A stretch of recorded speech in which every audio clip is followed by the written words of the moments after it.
I am Will. I'm Kristen.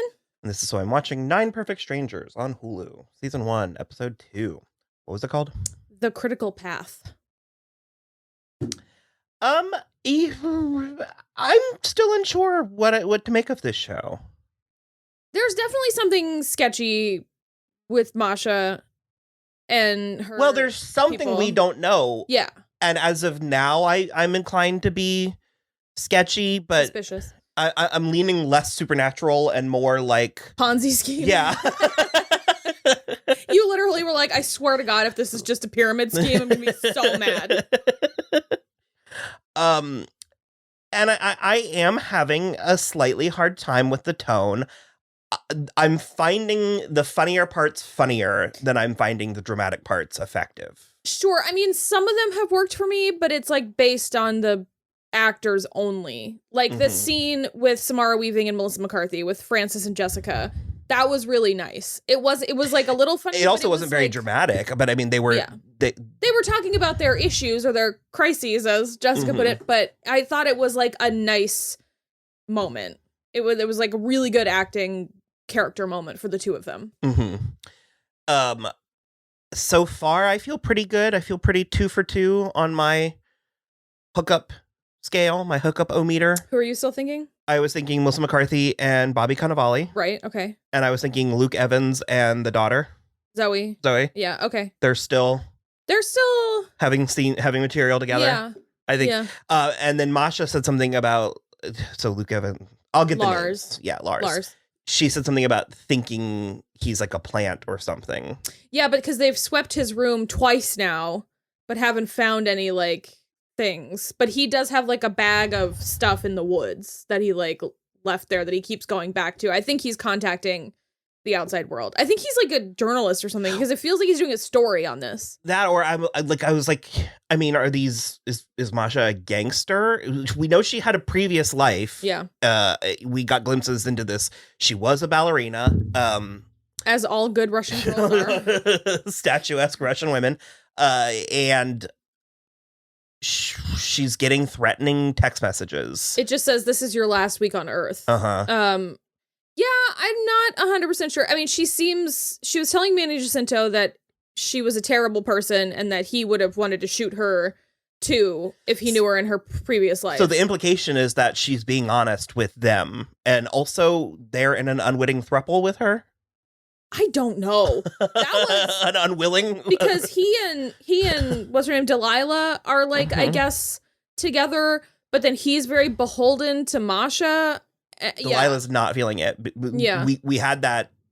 Masha admitted that. Yeah. And then we had the scene at the end where she's sort of like, it's storming. Yeah. So like, but they were like playing with fruit and Masha came in and Delilah like shut down immediately. Yeah. So I'm not sure.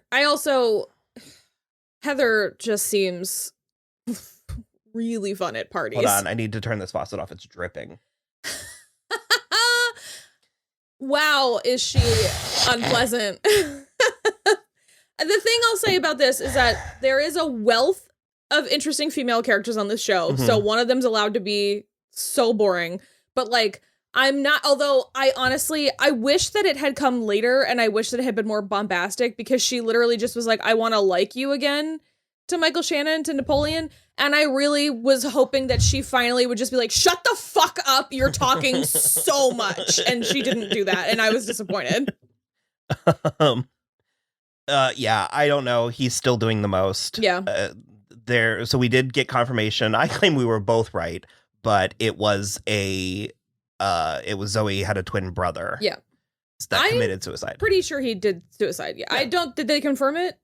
Oh, she just kept on saying he stopped living, and that's very therapy speak for suicide. So that's what made me think. Because I thought maybe she had like attempted to kill herself. And I don't buy it. She seems fine. She didn't know, yeah. And then at the end, she's like, because Heather then, when they're doing this like trust fall exercise at the top of this cliff, she just walks to the very edge of the cliff like she's gonna jump. And then Michael Shannon has the nerve to be like, honey, she wasn't gonna jump. And Zoe was like, fuck you, fuck both of you.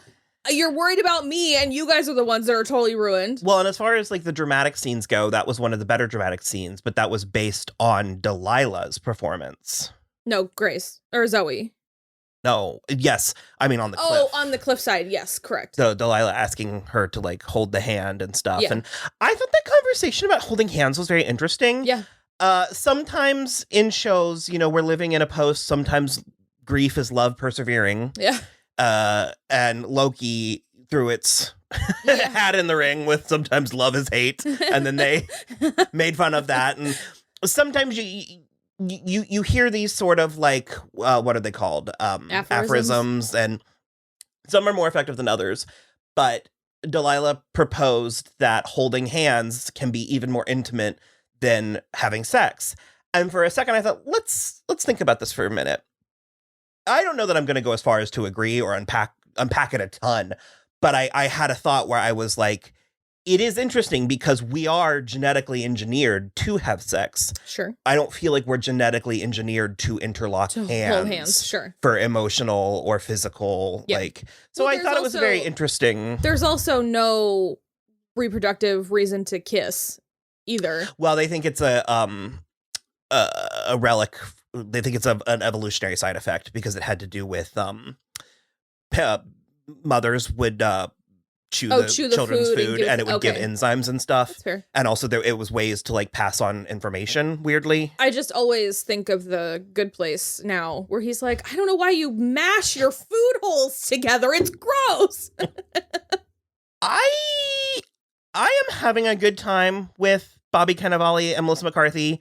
They're both doing their thing, and they're doing it a lot. Not too much. I don't think too much. No. Yeah. We're fans of both of them, and there is something I mentioned in our first episode. There's something about Melissa McCarthy that she can just make me laugh. Oh, yeah. And especially when she's running her mouth, like telling somebody off and stuff. They have a very what feels like it's going to be an enemies to lovers situation, and I'm into that. The great thing had me actually in stitches. I thought it was so funny.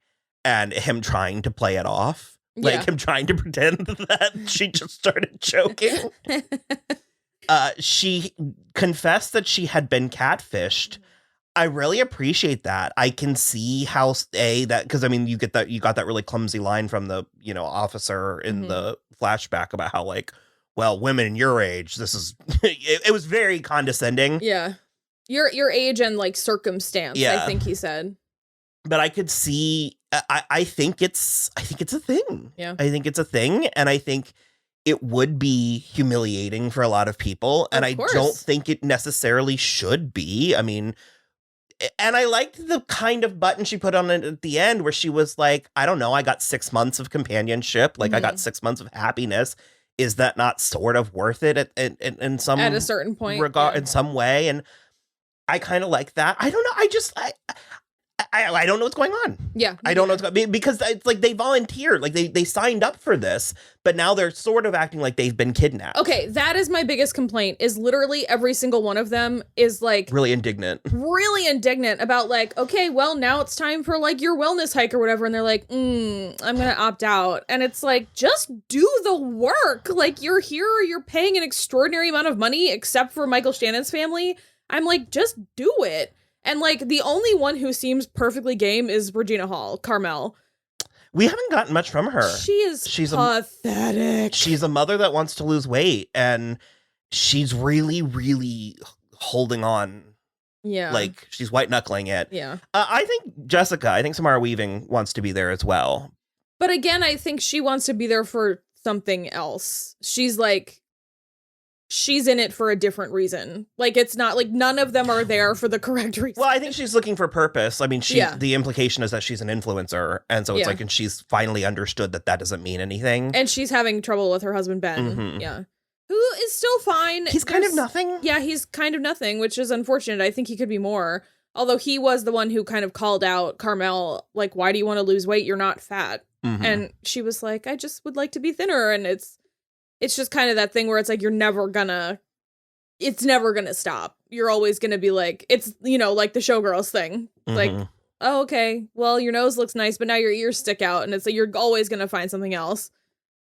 So, I don't know. Manny Jacinto's hair remains the star of the show.